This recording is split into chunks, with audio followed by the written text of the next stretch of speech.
நடிகர் தனுஷ் விஜய் அவர்கள் பாணியவே பின்பற்றி கல்வி உதவித்தொகை கொடுக்குற ஒரு விழா ஒன்று வைக்கிறாரு. அதில் அவர் பேசிய பேச்சுக்கள் எல்லாமே அரசியல் சம்மந்தப்பட்டதாக இருக்குது. விஜய் அவர்களை பின்பற்றி அப்படின்னு சொன்னீங்க இல்லையா, அப்போ அவரை ஃபாலோ பண்ணியே தான் வர்றாரு. இந்தியாவிலேயே 2 வருஷத்தில் ஒரு கட்சி ஆரம்பித்து ஒரு 35% வாங்கி யாருடைய கூட்டணியும் இல்லாமல் முதலமைச்சரும் ஆயிட்டார். புதிய ஒரு ஃபார்முலாவை, ஒரு புதிய கேட்டை ஓப்பன் பண்ணி விட்டுருக்கு. அது தனுஷ்க்கு மண்டையில் பல்பு எரிய ஆரம்பிச்சிருச்சு.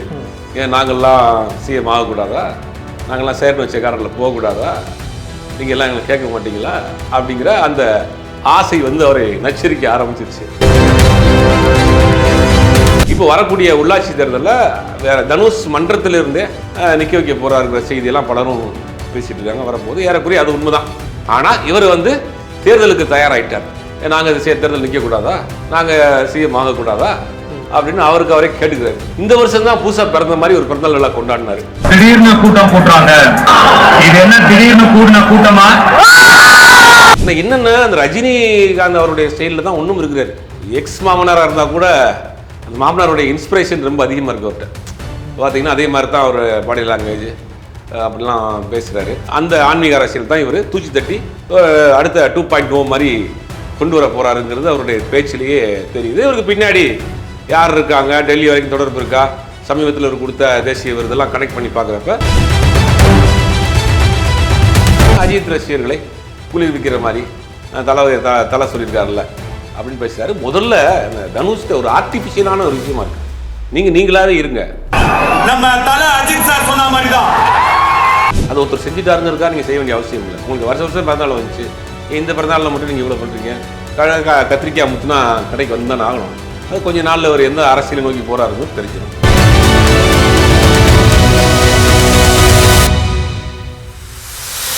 இது போன்ற வீடியோக்களை தொடர்ந்து பார்ப்பதற்கு தமிழ்நாடு டைம்ஸை சப்ஸ்கிரைப் பண்ணிக்கோங்க. எங்களுடைய சமூக வலைதள பக்கங்களான ஃபேஸ்புக், இன்ஸ்டாகிராம், எக்ஸ் பக்கங்களை ஃபாலோ பண்ணிக்கோங்க. நேயர்கள் அனைவருக்கும் வணக்கம். நான் உங்கள் மணிமாறன். இன்று இந்த நேர்காணலில் நம்ம கூட பத்திரிகையாளர் சுபைர் அவர்கள் இணைந்திருக்கிறார்.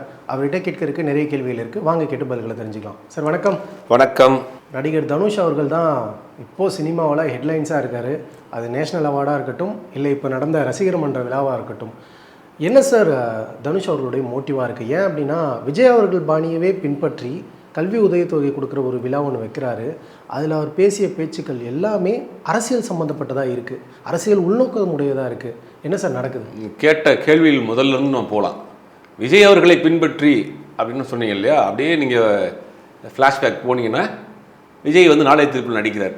விஜய் அவங்க அப்பா ஒரு எஸ்ஏசி, ஒரு டைரக்டர், பீக்கில் இருக்கிறாரு. தன் பையன் ஹீரோவை போட்டு ஒரு படம் எடுக்கிறாரு. முதல் படம் பெருசாக போகல. அடுத்த படம் விஜயகாந்த், செந்தூர பாண்டி, அப்புறம் ரசிகன், தேவான் வரிசையாக போய் சக்ஸஸ் ஆகிட்டார். அப்போ ஒரு டைரக்டர் தன் பையனை ஹீரோவாக்கி சக்ஸஸ் ஆகிட்டார், ஒரு முன்னுதாரணம் ஆகிட்டார். அப்போ விஜய் அவர்களுக்கு விமர்சனங்கிறது கடுமையான விமர்சனங்கள். இவரால் நடிக்க வரலாமா அப்படிங்கிற மாதிரி டிஸ்கரேஜ் பண்ணுற மாதிரியான விமர்சனங்கள், அதையும் தாண்டி உடைச்சு அவர் வந்துட்டார். அப்போ அது அன்றைக்கி இருக்க சினிமா இண்டஸ்ட்ரியில் இருக்கக்கூடிய பல டைரக்டர்ஸ்க்கு அந்த பையனை கொண்டு வரணும் ஒரு ஆசை. நம்மளும் அந்த வாரிசுக்கு கொண்டு வந்துடுவோம். நம்ம வீட்டிலே ஒரு ஹீரோ இருந்தாருன்னா, நான் டைரக்டர், நீ ஹீரோ, படத்தை எடுத்து ரிலீஸ் பண்ணிடுவோம் அப்படிங்கிற ஒரு இதில் நிறையா தயாரிப்பாளர், டைரக்டர்ஸு, ஆக்டர்ஸு, இந்த மாதிரி அவங்களுடைய வாரிசுகள், தம்பி, பையன், இவங்களை கொண்டு நிறையா போட்டு கையை சுட்டுக்கிட்டவங்க நிறையா பேர் இருக்கிறாங்க. பெருசாக அவங்க அந்த காலத்தில் இது பண்ணல. நம்ம சத்யன், காமெடி நடிகராக சத்யன் இருக்கார் இல்லையா, அவங்க அப்பா ஒரு பெரிய ப்ரொடியூசர், நாதம்பட்டி ரங்க சிவகுமார்னு. அவர் படம் எடுத்தார். சத்யனை ஹீரோவை போட்டு படம் எடுத்தார். 2-3 படம் சார் பார்த்துருப்பீங்க, அடிக்கடி இந்த சேனலில் போடுவாங்க. அதே மாதிரி நிறைய பேர், காஜா மதீன் தன்னுடைய தம்பி பையனை போட்டு எடுத்தார். இப்ராஹிம் நாத் ஒரு படம் எடுத்தார். அப்புறம் நிறையா செந்தில்நாதன் டைரக்டர் தன் பையனை போட்டு படம் எடுத்தார். நிறையா பேர் சொல்லலாம், ஒரு பெரிய லிஸ்டே இருக்கலாம். யாருமே பெருசாக ஒர்க் அவுட் ஆகலை. கஸ்தூரி ராஜா அப்போ டைரக்டராக இருக்கிறாரு. ஒரு சோலையம்மா, இது ரெட்ராசாவின் மனசில் சோலையம்மா, அந்த மாதிரி கிராமத்து படங்கள்லாம் பண்ணிட்டு இருந்தார். அப்போ அவர் ஒரு படம் பண்ணணும், பையனை ஹீரோவாக்கணும் அவர் முடிவு பண்ணுறாரு. தனுஷுக்கு சொல்லப்போனால் நடிக்கணுங்கிற ஆசை இல்லவே இல்லை, என்னை விட்டுருங்கன்னு சொன்னதாக அவரே பதிவு பண்ணியிருக்காரு. அப்போ இவருக்கு என்னென்னா, நம்ம வீட்டில் ஒரு வாரிசை உருவாக்கிடணும்னு முடிவு பண்ணுறாரு. அப்படி உருவாக்கப்பட்டு சக்ஸஸ் ஆனவர் தான் தனுஷ். இப்போ விஜய் அதுக்கு பிறகு ஒரு உச்ச நட்சத்திர நடிகர் ஆனார். அப்புறம் அரசியலுக்கு வந்தார், சிஎம் ஆயிட்டார். இப்போ கண்டினியூஷன் உங்களுக்கு தெரியுதா? ஏன் இந்த ஃப்ளாஷ்பேக் சொல்கிறேன்னா, அப்போ அவரை ஃபாலோ பண்ணியே தான் வர்றாரு. அவரை ஃபாலோ பண்ணி இன்றைக்கி இந்தியாவிலேயே 2 வருஷத்தில் ஒரு கட்சி ஆரம்பித்து ஒரு 35% வாங்கி யாருடைய கூட்டணியும் இல்லாமல் முதலமைச்சரும் ஆயிட்டார். அது ஒரு பவன் கல்யாணம்லாம் அடிச்சுக்கிறாப்புல, நான் தமிழ்நாட்டில் பிறக்காம போனேனே அப்படின்னு இன்னைக்கு வரைக்கும் அதை பற்றி பேசிக்கிட்டே இருக்கிறாரு. அப்போ இது வந்து ஒரு எல்லாருக்குமே வந்து ஒரு முன்னுதாரணமாக ஒரு கேட்டை ஓப்பன் பண்ணி விட்டுருக்கு. பணம் கொடுக்காம ஓட்டு வாங்கிடலாம், பெருசாக வந்து கட்டமைப்பு இல்லைன்னா கூட நம்ம மக்கள் நம்பிட்டாங்கன்னா ஓட்டு போட்டுருவாங்க அப்படிங்கிற ஒரு புதிய ஒரு ஃபார்முலாவை, ஒரு புதிய கேட்டை ஓப்பன் பண்ணி விட்டுருக்கு. அது வந்து தனுஷ்க்கு வந்து மண்டையில் பல்ப் எரிய ஆரம்பிச்சிருச்சு. ஏன் நாங்கள்லாம் சிஎம் ஆகக்கூடாதா, நாங்கள்லாம் சேர்ந்து வச்ச காரில் போகக்கூடாதா, நீங்கள் எல்லாம் எங்களை கேட்க மாட்டீங்களா அப்படிங்கிற அந்த ஆசை வந்து அவரை நச்சரிக்க ஆரம்பிச்சிருச்சு. ஆரம்பித்தோடனே அவர் என்னென்ன செய்கிறாரோ அதே மாதிரி ஜோசியை காட்ட போய் கேட்குறது, அதே மாதிரியான மற்ற விஷயங்கள்லாம் தனுஷ் வந்து இப்போ ஆரம்பிச்சிட்டாரு. இப்போ வரக்கூடிய உள்ளாட்சி தேர்தலில் வேறு தனுஷ் மன்றத்திலிருந்தே நிற்க வைக்க போகிறாருங்கிற செய்தியெல்லாம் பலரும் பேசிகிட்டு இருக்காங்க. வரப்போது ஏறக்குறைய அது உண்மைதான். உள்ளாட்சி மன்ற தேர்தலை பொறுத்த வரைக்கும் இப்போ நீங்கள் முகம் பார்த்து வாக்களிக்கக்கூடியது. இப்போ இந்த தெருவில்னா இந்த தெருவில் கவுன்சிலர் யார் நிற்கணும் அப்படின்னா நீங்கள் சிட்டியை விட்டுருங்க, கிராமங்களில் வந்து அந்த அந்த அந்த பகுதியில் அந்த சொந்தக்காரங்க அதிகமாக இருப்பாங்க. அந்த பையன் வந்து எந்த அரசியல் பின்புலம் இல்லாட்டியும் பரவாயில்ல ஓட்டு போட்டுருவாங்க. அப்போ உள்ளாட்சி தேர்தலை பொறுத்த வரைக்கும் அந்த லோக்கல் ஆட்களுடைய செல்வாக்கள் தான் ஜெயிப்பாங்க, தனிநபர் செல்வாக்கள். அப்போ அதை பயன்படுத்தி ஒரு ட்ரெஸ்ட் ரைட் மாதிரி நம்ம தேர்தலை சந்திக்கலாம். அதுக்கு முன்னாடி திமுக இருக்குங்கிற ஒரு கதையும் இருக்குது, அதை விட்டுருவோம். ஆனால் இவர் வந்து தேர்தலுக்கு தயாராகிட்டார். நாங்கள் தேர்தல் நிற்கக்கூடாதா, நாங்கள் சிஎம் ஆகக்கூடாதா அப்படின்னு அவருக்கு அவரே கேட்டுக்கிறாரு. அப்போ அதை தொடர்ந்து வருஷம் அவருக்கு பிறந்தநாள் வருது. இந்த வருஷம் தான் புதுசாக பிறந்த மாதிரி ஒரு பிறந்தநாள் விழா கொண்டாடினார். அதுவும் ரொம்பவே பிரம்மாண்டமாக கொண்டாடினார். வழக்கமாக ஒரு திருமண அரங்கிலேயோ இல்லை ஏதோ ஒரு மாளிகையிலேயோ தான் கொண்டாடுவார். ஆனால் இன்னைக்கு ஓப்பனாக வந்து கொண்டாடி. ஆமாம், இந்த சக்தியை நம்ம எப்படி பயன்படுத்த போகிறோம், நீங்கள் நம்ம வந்து பாடிகள் எஃப்டிஎஃப்எஸ் மாதிரி நீங்கள் சேர்ந்துட்டு கலைஞ்சிடக்கூடாது. அப்போ நம்ம இந்த கூட்டத்தை நம்ம எப்படி பயன்படுத்துகிறவங்க இருக்குது அப்படின்னு அப்போ ஒரு லீடிங் கொடுத்துறாரு. அப்போ நம்ம வந்து இதை வந்து பொலிட்டிக்கலாக பயன்படுத்த போகிறோங்கிற சொல்லாமல் சொல்கிறார். அப்புறம் நேற்று பார்த்தீங்கன்னா அரசியல்வாதிலாம் என்ன, ஒரு வெள்ளை வேஸ்ட்டு வெள்ளை சட்டை ஒரு கண்ணாடி போட்டால் போதும், அதே மாதிரி அவரும் போட்டு வந்தார். ஆனால் என்னென்ன அந்த ரஜினிகாந்த் அவருடைய ஸ்டைலில் தான் ஒன்றும் இருக்கிறார். எக்ஸ் மாமனாராக இருந்தால் கூட அந்த மாமனாருடைய இன்ஸ்பிரேஷன் ரொம்ப அதிகமாக இருக்குது அவர்கிட்ட. பார்த்தீங்கன்னா அதே மாதிரி தான் அவர் பாடி லாங்குவேஜ் அப்படிலாம் பேசுகிறாரு.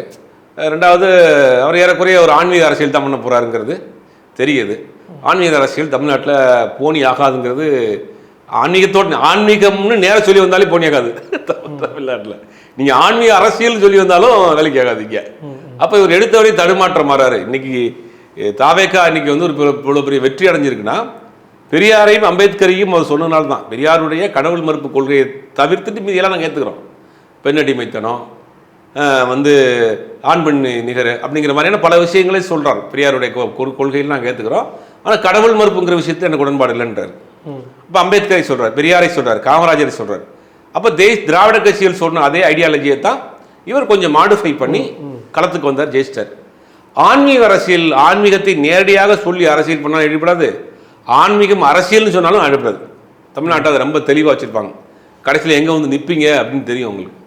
அப்போ அவருடைய பாடி லாங்குவேஜ், அந்த கழுத்தில் போட்டிருக்க அந்த மாலை அப்படிங்கிற அவருடைய ஸ்டைல்லாம் பார்த்தா ரஜினிகாந்த் ஆளும் ஏறக்கட்டப்பட்ட அந்த ஆன்மீக அரசியல் தான் இவர் தூச்சி தட்டி அடுத்த 2.0 மாதிரி கொண்டு வர போகிறாருங்கிறது அவருடைய பேச்சிலேயே தெரியுது. இவருக்கு பின்னாடி யார் இருக்காங்க, டெல்லி வரைக்கும் தொடர்பு இருக்கா, சமீபத்தில் அவர் கொடுத்த தேசிய விருதெல்லாம் கனெக்ட் பண்ணி பார்க்குறப்ப ஏதோ ஒரு திட்டத்தோடு தான் அவர் இறங்குறாரு. அது நேரடியாக அரசியலுக்கு வர போகிறாருங்கிறது நமக்கு தெரியுது. அது வரட்டும், தமிழ்நாட்டில் யார் வேணாலும் அரசியலுக்கு வரலாம், மக்கள் ஏற்றுக்கிட்டாங்கன்னா ஓட்டு போட போகிறாங்க. ஆனால் இந்த ஆன்மீக அரசியல் எடுபடாதுங்கிறது உறுதியாக சொல்லலாம். நீங்கள் வந்து அதை சொல்லி ரஜினிகாந்த் தான் வந்திருந்தாலும் அது எடுபட்டுருக்காது. இந்த இடத்துல தான் சார் ஒரு கேள்வி எழுது. என்ன அப்படின்னா, நடிகர் ரஜினிகாந்த் அவர்கள் அரசியலுக்குள்ளே கால் எடுத்து வைக்கிறதுக்கு அஃபிஷியல் அனௌன்ஸ்மெண்ட் கொடுக்கறதுக்கு முன்னாடியே ஆன்மீக அரசியல் ஒன்று கொடுக்கணும் அப்படிங்கிற வார்த்தையை தொடர்ந்து பேசிக்கிட்டே இருந்தார். ஆன்மீக அரசியல் தான் வரணும், ஆன்மீக அரசியல் தான் வரணும். ஒருவேளை நீங்கள் குறிப்பிட்ட மாதிரி எக்ஸ் மாமனார் அவர்கள் கொடுத்த வாக்குறுதியை அவரால் நிறைவேற்ற முடியாமல் போனதை இவர் வந்து நிறைவேற்ற பார்க்குறாரோ, இல்லைனா அவரை விட நான் மேலே இருக்கேன், நான் சாதிச்சு காட்டுறேன் அரசியலில் அப்படிங்கிற ஒரு ஈகோவால் உள்ள வந்திருக்காரா? இல்லை, அது ரெண்டையுமே எடுத்துக்கலாம், ரெண்டு விஷயமா எடுத்துக்கலாம். மாமனார் செய்ய முடியாது, நான் செஞ்சு காட்டுறேன். இப்போ அவருக்கே வந்து அவரை நான் வந்து இதில் வந்து நான் வந்து ஓவர்டேக் பண்ணி காட்டுறேன் அப்படின்னு சொல்லலாம். அப்புறம் இதுதான் சரியான ஃபார்முலா, ஆன்மீக அரசியல் தான் ஃபார்மெட்டு, இதை நம்ம கையில் எடுப்போம்னு நினைக்கிறாரு. பட் ஆன்மீக அரசியலுங்கிறது வந்து பாஜக செய்யக்கூடியது அரசியல் ஆன்மீகம் அதுவே இங்கே எடுபடல. நீங்கள் ஆன்மீக அரசியல்னு சொல்லிட்டு இங்கே வர்றது வந்து ஏறக்குறைய அங்கே தான் போய் நிற்கும். அது அப்படிங்கும் போது அது வராது. ரெண்டாவது இந்த காலில் விழுற கலாச்சாரம் வந்து ஒரு அஜித் ரசிகர்களை தன் பக்கம் கொண்டு வர்றது, இதெல்லாம் ஒரு ஸ்ட்ராட்டஜியாக பண்ணுறது. இப்போ அஜித் ரசிகர்கள் தன் பக்கம் பயன்படுத்திக்கிறணும், அதனால் அஜித் அவர்களை பற்றி கோட் பண்ணி பேசுகிறாரு. ஏன் விஜய் ரசிகர்களை கூப்பிட முடியாது, அவங்க வந்து தொண்டர்கள் ஆகிட்டாங்க, எம்எல்ஏ ஆகிட்டாங்க, அமைச்சர் ஆகிட்டாங்க. அஜித் ரசிகர்களை அடுத்து ஒரு பெரிய ரசிகர்கள் கூட்டம் இருக்கக்கூடியதை தன் பக்கம் பயன்படுத்திக்கலாம் அப்படின்னு அஜித் ரசிகர்களை குளிர்விக்கிற மாதிரி தலை சொல்லியிருக்காருல்ல அப்படின்னு பேசுகிறாரு. முதல்ல இந்த தனுஷ்ட ஒரு ஆர்டிஃபிஷியலான ஒரு விஷயமா இருக்குது. நீங்களாவே இருங்க, நல்லது செய்யுங்க. அரசியல்னா என்ன? அரசியல் என்பது ஒரு அறம், மக்களுக்கு சேவை செய்கிறது. அது ஒருத்தர் செஞ்சுட்டாருங்கிறதுக்காக நீங்கள் செய்ய வேண்டிய அவசியம் இல்லை. உங்களுக்கு வருஷம் பிறந்தநாள் வந்துச்சு, இந்த பிறந்தநாளில் மட்டும் நீங்கள் இவ்வளோ பண்ணுறீங்க.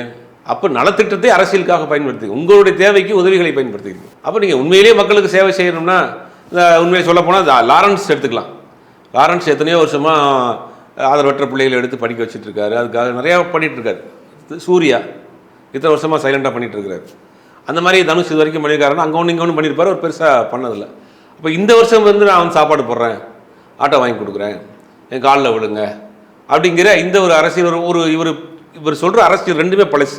ஆன்மீக அரசியல் தமிழ்நாட்டு எடுபடாது, இந்த காலில் விழும் கலாச்சாரம் எடுபடாது. அப்புறம் ஒரு டிஸ்டன்ஸ் மெயின்டைன் பண்ணுறாரு. ரெண்டாவது இவருடைய அந்த பாடி லாங்குவேஜுமே அதுவுமே வேற ஒருத்தரோடு தான். இது இவர் பேசுகிற பேச்சு, இவர் பாடி லாங்குவேஜ், இவர் போகிற அந்த ரூட்டு எல்லாமே காப்பி பேஸ்ட்டு தான்.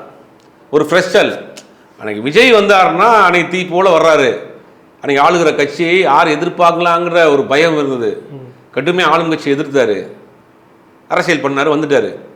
இப்போ நீங்கள் ரஜினிகாந்த் சொல்லக்கூடிய ஏறக்குறைய அந்த ஆன்மீக அரசியல் நோக்கி போகிறீங்க, அவருடைய பாடி லாங்குவேஜை பண்ணுறீங்க, நலத்திட்ட உதவிகள், இந்த காலில் விழும் கலாச்சாரம், இது எல்லாமே நமக்கு தமிழ்நாட்டில் பார்த்து ரிஜெக்டான ஒரு பேட்டர்ன். அதை தான் தூக்கிட்டு வர்றாரு அவர். நான் வந்து அதை பண்ண போகிறேன், நாங்களாம் சிஎம் ஆகக்கூடாதா, நாங்களாம் வீடு வாங்கக்கூடாதா, சைக்கிள் வச்ச காரில் போகக்கூடாதா அப்படின்றாரு. அதில் இன்னொன்று சொன்னார், எனக்கு எத்தனையோ படத்தில் நடிச்சிருக்கேன், அதுக்கெல்லாம் ஏன் அவார்டு கொடுக்கணும், யாராவது கேட்டிங்களா அப்படின்னு கேட்குறாரு. நாங்கள் ஏன் அப்படி கேட்குறேன்? இல்லை, அது ஒரு ஆதங்கத்தின் வெளிப்பாடாக இருக்கலாம். எப்படி கேட்க முடியும்? போய் கேட்க முடியும்? எல்லாம் டிக்கெட் போட்டு டெல்லியில் போய் ஏங்க தனுசுக்கு இது கொடுக்கணும் கேட்க முடியுமா? அது இந்த அவார்டுகளே இப்போ பெரிய அதிலே குழப்படியாக இருக்குது. எந்தெந்த படத்துக்கு RRR படத்துக்கு ஆஸ்கார் அவார்டு வாங்கி கொடுத்து வச்சுருக்காங்க.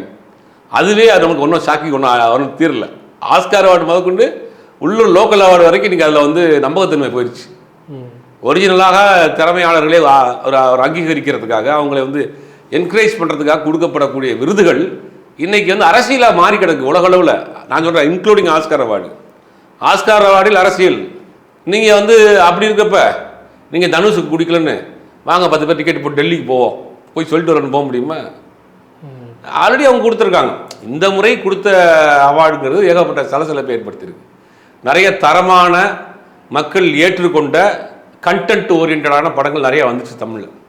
மகாராஜன் மாதிரியாக இருக்கட்டும், லப்பர் பந்து மாதிரியாக இருக்கட்டும், ஆலை மாதிரியாக இருக்கட்டும், தங்கலான் படத்தில் தனுஷ் விக்ரமுடைய நடிப்பாக இருக்கட்டும், இப்படி பலரும் எதிர்பார்த்தாங்க. அயோத்தி இன்றைக்கி இந்தியாவில் பேசப்பட வேண்டிய ஒரு மெசேஜ் அப்படிலாம் கொடுப்பாங்கன்னு பார்த்தோம். திடீர்னு யாருக்குமே சம்மந்தம் இல்லாமல் வாட்டர் பாக்கெட் பாட்டிலுக்கு ராயன் படத்தை கொடுத்துட்டாங்க. அப்படிங்கும்போது எல்லாருக்குமே ஒரு ஷாக். அவருக்கு அதுக்கு முன்னாடி உள்ள படங்களுக்கு கொடுக்காமல் இருக்கிறாங்க அப்படின்னு கேட்குறதுல கூட ஒரு நியாயம் இருக்குது. இந்த படத்துக்கு கொடுத்துருக்காங்கிறது தான் அதிர்ச்சியாக இருக்குது. அப்படிங்கும்போது அதை வந்து நீங்கள் ஏன் இது வரைக்கும் எல்லாம் நிறைய பேர் கேட்குறாங்க, இதுக்கு ஏன் கொடுக்கணும், இதுக்கு ஏன் கொடுத்தாங்கன்னு கேட்குறாங்க. அப்போ அது கொடுக்கல நீங்கள் கேட்டிங்களா அப்படின்னா என்ன அர்த்தம்? அது யார் போய் கேட்பா? இந்த விருதுகளுக்கு பின்னாடியே பல அரசியல் இருக்குங்கிறது தான் அங்கே நம்மளுடைய கருத்து. அப்போ இவர் ஏதோ ஒரு அஜெண்டாவோட, ஒரு பேக்கப்போட, சில பேருடைய ஆசீர்வாதத்தோட இறங்கி இருக்கிறாரு. வரட்டும், கத்திரிக்காய் முத்துனா கடைக்கு வந்து தானே ஆகணும். அது கொஞ்சம் நாளில் அவர் எந்த அரசியலை நோக்கி போகிறாருன்னு தெரிஞ்சிடும். சார், இவர் எடுக்கக்கூடிய அந்த ஆன்மீக அரசியலாக இருக்கட்டும், இல்லைனா காலில் விழக்கூடிய பழக்கங்களாக இருக்கட்டும், இது எல்லாத்துக்கும் எதிராக தான் திமுகவே ஆரம்பிக்கப்பட்டது. அப்படி இருக்கும்போது இவருக்கு பின்னாடி திமுக வந்து ஒரு தூண்டுதலாக இருக்கும் அப்படிங்கிறத இந்த வாதம் ஏற்றுக்கிற மாதிரியே இல்லையே சார்? இல்லை, நீங்கள் அவரை வந்து பேக்கப் தான் பண்ண முடியாது. அவர் என்ன அரசியல் பண்ணுறாருன்னு எப்படி சொல்லுவீங்க? அதெல்லாம் சொல்ல முடியாதுல்ல. நீங்கள் நில்லுங்க அப்படின்னு அவர் ஆல்ரெடி ஆன்மீகவாதியாக இருக்கிறாரு. மாமனார் ஆல்ரெடி ஆன்மீக அரசியல் பண்ணி அதை வந்து அந்த கன்ஸ்ட்ரக்ஷன் முடியாமல் நிற்கிது. நான் அந்த பில்டிங்கை நான் கட்டுறேன்னு வராது. அப்படிங்கும்போது அது பேக்கப்பாக வேணா இருக்கலாம். அந்த ரசிகர்கள் ஓட்டை பிரித்து விடுறதுக்கு இவரை பயன்படுத்தலாம். விஜய் ரசிகர்கள் இருக்காங்க, அஜித் ரசிகர்கள் இருக்காங்க, தனுஷ் ரசிகர்கள் இருக்காங்க. ரசிகர்கள் மொத்தமாக எல்லா ரசிகர்கள் சினிமா ரசிகர்கள் ஓட்டும் ஒரு பக்கம் போயிடக்கூடாதுங்கிறதுக்காக ஒரு ஓட் ஸ்பாயிலராக அவர் பயன்படுத்தலாம். அப்படிங்கும்போது அவர் என்ன ஐடியாலஜியில் அரசியல் பண்ண போகிறாருங்கிறத அவங்க சொல்ல முடியாதுல்ல. பேக்கப் வேணால் பண்ணலாம். அப்போ அது டிஎம்கேவுக்கும் ஒரு அடியாக இருக்கும்ல ஒருவேளை இந்த வாதம் உண்மையானா? அதாவதுங்க 18லேருந்து 40 வயதுக்குள்ள இருக்கக்கூடிய இளைஞர்கள் மத்தியில் 2 திராவிட கட்சிகளும் அவங்க பார்க்குற பார்வையே வேற. வேண்டான்னு முடிவு பண்ணிட்டாங்க. அதனால தான் கடந்த 10 வருஷமாக பார்த்தீங்கன்னா நாம் தமிழருக்கு போடுவாங்க, அண்ணாமலைக்கு போடுவாங்க, அப்புறம் வந்துட்டு ஒரு நோட்டாவுக்கு போடுவாங்க. கமல்ஹாசன் ஆரம்பிச்சப்பறம் மக்கள் நீதி ஒரு 20% ஓட்டு வந்து ஓட்டிங் போலிங் ரேஷியோ கம்மியாக இருக்கும், ஃப்ளோட்டிங்லேயே இருக்கும் அது. ஆமாம், ஒரு 20% ஓட்டு வந்து நீங்கள் சொல்கிறதெல்லாம் போயிடும். கமல்ஹாசனுக்கு போயிடும், சீமானுக்கு போயிடும், நோட்டாவுக்கு போயிடும். ஒரு 5-6% ஓட்டு போட மாட்டாங்க, 10% வரைக்கும் ஓட்டு போட மாட்டாங்க. இது எல்லாமே வந்து இந்த அரசியலை பிடிக்காதவர்கள். ஒரு 20% ஓட்டு, அந்த 20% ஓட்டு இங்கே ஷிஃப்ட் ஆச்சு. 15% ஓட்டு ரசிகர்கள் ஓட்டு, இவர் ஜெயிச்சார். அப்போ அதை வந்து அவர்கள்ட்ட வந்து இவங்களுக்கு பெருசாக பாதிப்பு இல்லை. இந்த இவங்க ஆடியன்ஸே வந்து 40+ தான். திமுக 40+ தான். அது கீழே இருக்க ஆடியன்ஸ் இருக்காங்கன்னா அவன் சொந்த கண்ணு அவனே வந்து கட்சிக்கார பையனாக இருப்பான். அவன் அப்பா கட்சியில் இருப்பார், மாமா கட்சியில் இருப்பார், சித்தப்பா கட்சியில் இருப்பார். அதுக்காக அவன் ஃபோர்ஸ் பண்ணி போட வைக்கலாம், அவன் போட்டாலும் தான் போடுவான். மற்றபடி வந்து ஒரு தன்னெழுச்சியாக ஒருத்தன் போய் அந்த கட்சியினுடைய கொள்கை ஈர்க்கப்பட்டு சேர்க்க போகிறது ஓட்டு போட்டது கிடையாது. ஆனால் இதில் என்ன கொடுமைன்னா, அண்ணா என்ன நோக்கத்துக்கு ஆரம்பித்தாரோ அந்த இயக்கத்தை திமுகவிலேருந்து பிரிஞ்சு போய் அதிமுகன்னு வச்சுங்க. அண்ணா என்ன எதுக்கு ஆரம்பித்தார்? அன்றைக்கி காங்கிரஸ் கட்சி அன்றைக்கி ஆட்சியில் இருக்குது. காங்கிரஸ் கட்சி பணக்காரர்கள் கட்சி, பண்ணையாளர்கள் கட்சி, நிலச்சுவாந்தாரர்கள் கட்சி, தொழிலதிபருடைய கட்சி. சாமானியனுக்கு, ஏழை எளிய மக்களுக்கு, இளைஞர்களுக்கான வாய்ப்பே இங்கே இல்லை. அப்படிங்கும்போது அவன் அரசியல் தேடிக்கிட்டே அலைகிறான். அவனுக்கான அரசியல் இல்லையே, அரசியலுக்கு நமக்கான இடம் காலியாக இருக்குன்னு. அப்போ அண்ணா எந்திரிச்சு கையை தூக்குறாரு. அப்போ அண்ணா பக்கம் பெரிய கூட்டம் வந்து சாமானிய இளைஞர்கள் வந்து சேர்றாங்க. அது வந்து பெரிய ஒரு 10 வருஷம் ட்ராவலுக்கு பிறகு ஒரு ஆட்சி மாற்றத்தை ஏற்படுத்துகிறாங்க, உருவாக்குறாங்க. அப்போ அன்னைக்கு வந்து அண்ணாவினுடைய அமைச்சரவையில் எல்லாருமே 35-40 வயசுக்குள்ளே தான். கலைஞருக்கு அன்றைக்கி 34 வயசு தான். முதல் முறையாக கலைஞர் வந்து போக்குவரத்துறை அமைச்சராக இருக்கப்போ 34 வயசு. பொதுப்பணித்துறை அமைச்சராக இருந்த சாதிக் பாட்சாவுக்கு 29 வயசு. அண்ணாவினுடைய முதல் அமைச்சரவை பட்டியல் எடுத்து பார்த்தீங்கன்னா எல்லாருமே 45, 30, 50 வயசுக்குள்ளே தான். அது வந்து காங்கிரஸில் அன்றைக்கி பெரிய பண்ணையார்கள், தொழிலதிபர்கள் இருந்தாங்க. இது ஒரு சாராருக்கு வந்து வாய்ப்பு இல்லைங்கிறதுனால தான் அன்னைக்கு சேர்ந்தாங்க. இன்னைக்கு நிலைமை என்னவா இருக்குது? திமுக அதிமுகவில் ஒருத்தன் போய் கட்சியில் சேர்ந்து ஒரு பதவி வாங்கணும்னா குறைந்தபட்சம் அவன் 10 வருஷம் 20 வருஷம் வேலை பார்க்கணும், அந்த கட்சியில் யாராவது உங்களுக்கு சொந்தக்காரனாக இருக்கணும். இப்படி தான் போச்சு. இப்போ அந்த மாதிரி ஜெயலலிதா இருக்கிற வரைக்கும் புதியவர்களுக்கான வாய்ப்பு கொடுத்துக்கிட்டே இருப்பாங்க. திடீர்னு பார்ப்பாங்க யாராவது வந்து டக்குன்னு அமைச்சர் ஆக்கிடுவாங்க, எம்எல்ஏ ஆக்கிடுவாங்க, எம்பி ஆக்கிடுவாங்க. அமைச்சரவை மாறிக்கிட்டு இருக்கும். சாமானியனுக்கான வாய்ப்புகள் கொடுக்கப்பட்டுட்டே இருக்கு, இளைஞர்களுக்கான வாய்ப்பு கொடுப்பாங்க. ஆனால் கலைஞர் இருக்க வரைக்கும் செஞ்சார். இப்போ ராசாவெல்லாம் 32 வயசில் மத்திய அமைச்சராகிறார், எந்த பின்பலமும் இல்லாமல். கலைஞர் அந்த வேலை செய்வார். ஆனால் கலைஞர் மறைவுக்கு பிறகு, ஜெயலலிதா அவர்கள் மறைவுக்கு பிறகு அப்படியே தடைப்பட்டு போயிடுச்சு. இப்போ அன்றைக்கி இருக்கக்கூடிய திமுக இருக்கக்கூடிய தலைமைக்கு என்ன நடக்குதுன்னே தெரியல. கட்சியில் அந்தந்த பகுதியில் ஒரு மாவட்ட செயலாளர் வந்து தன்னுடைய குறுநில மன்னர் மாதிரி அங்கே உட்காந்துக்கிட்டு அவருடைய கண்ட்ரோல் எடுத்துக்கிட்டு அது கட்சியை ஒரு வேறு பல குழுக்களாக செயல்படுற மாதிரி ஆயிடுச்சு. அப்போ தலைமைக்கு என்னன்னு தெரியல. அப்போ ஒரு சாரார் இளைஞர் அங்கே போகிறதுக்கே தயங்குறான். 50 வயசில் தான் இளைஞர் அணி, 40 வயசில் தான் மாணவர் அணி, எப்படி நீங்கள் போவீங்க? அப்படிங்கும்போது அந்த அரசியலுக்கான அவங்களுக்கான இடம் இல்லை. அப்போ ரசிகர்களாக நிற்கிறான், சினிமா ரசிகர்களாக நிற்கிறான், வேறு கட்சியில் நிற்கிறான், இயக்கங்களில் நிற்கிறான், சில பேர் சாதி அமைப்புகளில் போகிறான், மத அமைப்புகளில் போகிறான். அப்படியே அந்த இளைஞர்கள் வந்து பிரிஞ்சு கிடக்கிறான். அதை விஜய் ஒன்று சேர்த்தார். அதில் உண்மையிலேயே வந்து பெரிய விஷயம். அந்த அங்கங்கே பிரிஞ்சு கிடந்த இளைஞர்கள் அப்படியே ஒன்று சேர்க்குறாரு. அப்புறம் அவங்க வந்து கன்வின்ஸ் பண்ணி பழைய ஆட்களே உள்ளே கொண்டு வர்றாங்க. அது ஒரு பெரிய மாற்றமாக நடந்துருது.